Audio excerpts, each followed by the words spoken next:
Çünkü oraya gittiğimiz zaman, geçmiş zaman dilimi içerisinde beraber aynı haneyi paylaştığımız, aynı evi paylaştığımız veya aynı mahalleyi paylaştığımız değerli kardeşlerim, bayramlar hiç şüphesiz bizlerin en önemli sevinç günleridir. Değerli kardeşlerim, bayramlar aramızda bulunan soğuk ve gergin ilişkileri yumuşatma, ayrıca kırgınlıkları, küskünlükleri bitirme zaman dilimleridir. Biri bir söz söyledi, biri bir davranış sergiledi diye birbirine küsenler, birbiriyle küs olan eşler, birbiriyle küs olan anne ve babalar, kardeşler, Hz.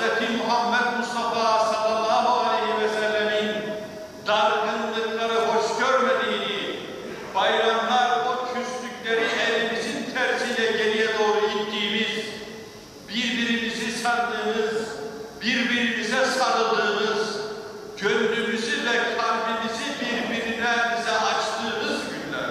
Kul kula sultanı, bayram o bayram ola, o bayram ki hüznü kederde ola, gilde hicabret ola, cümle günah af ola, bayram o bayram ola dedi. Malumuz 2 rekattır. Önce niyeti getireceğiz. Niyeti şöyledir, niyet ettim Allah rızası için 2 rekat bayram namazını kılmaya imama uygun Allahu Ekber diyeceğiz.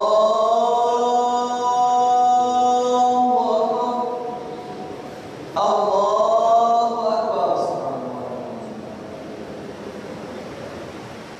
Bismillahirrahmanirrahim.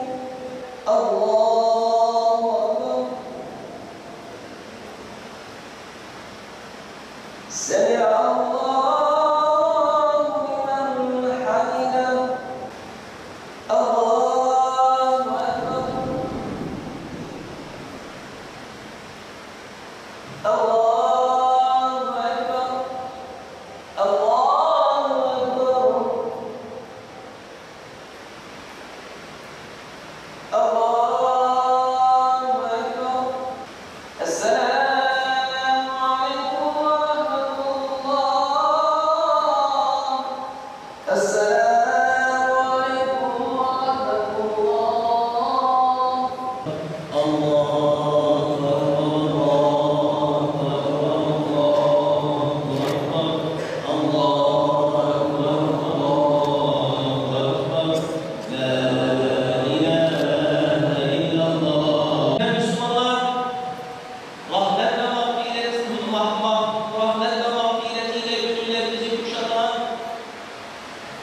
kul olmanın şuurunu ve